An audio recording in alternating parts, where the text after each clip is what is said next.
नमस्कार दोस्तों, 1947 यह साल हमारे देश की आजादी का गवाह बना। लेकिन क्या आप जानते हैं कि आजादी के समय भारत में महंगाई की क्या स्थिति थी? आज हम आपको बताएंगे 1947 में रोजमर्रा की चीजों के दाम और उस समय के आर्थिक हालात के बारे में।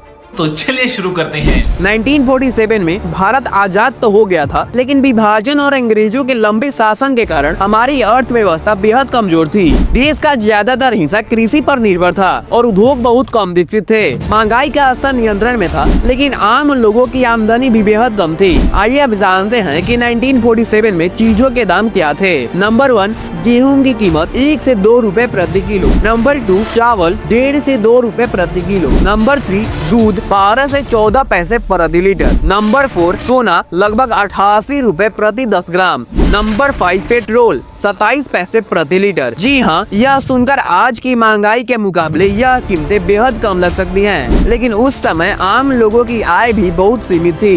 1947 में एक साधारण मजदूर की दैनिक आमदनी मात्र 1 से 2 रुपए थी। एक मध्यम वर्गीय परिवार का मासिक खर्च लगभग 20 से 30 रुपए में पूरा हो जाता था। लेकिन यह भी ध्यान देने वाली बात है कि उस समय जीवन शैली बहुत साधारण थी। ज्यादातर लोग अपने गाँव में रहते थे और घर के बाहर से बहुत कम चीजें खरीदते थे। 1947 में भारत का विभाजन हुआ, जिसने महंगाई को बढ़ाने में बड़ी भूमिका निभाई। लाखों लोग भारत और पाकिस्तान के बीच पलायन कर रहे थे, जिससे खाद्य सामग्री और अन्य वस्तुओं की मांग अचानक बढ़ गई। यह स्थिति अस्थायी थी, लेकिन इसने आम जनता पर भारी असर डाला। अंग्रेजों ने भारत में जो आर्थिक नीतियाँ लागू की थी, उनका उद्देश्य भारत की संपत्ति को ब्रिटेन ले जाना था। इसका नतीजा यह हुआ कि देश में गरीबी और असमानता बढ़ गई। आजादी के समय भारत के पास संसाधन सीमित थे और यही कारण था कि महंगाई का प्रभाव सीमित था, लेकिन जनसंख्या की आमदनी भी कम थी। दोस्तों, अगर 1947 की महंगाई की तुलना आज के समय से करें तो कीमतें उस समय बेहद कम लगती हैं, लेकिन यह समझना जरूरी है कि उस समय का जीवन स्तर और कमाई आज के मुकाबले बहुत अलग थी। आज जहां एक व्यक्ति की औसत मासिक आय हजारों में होती है, वहीं 1947 में यह कुछ रुपए में सिमटी हुई थी। तो दोस्तों, यह थी 1947 के भारत की महंगाई की कहानी।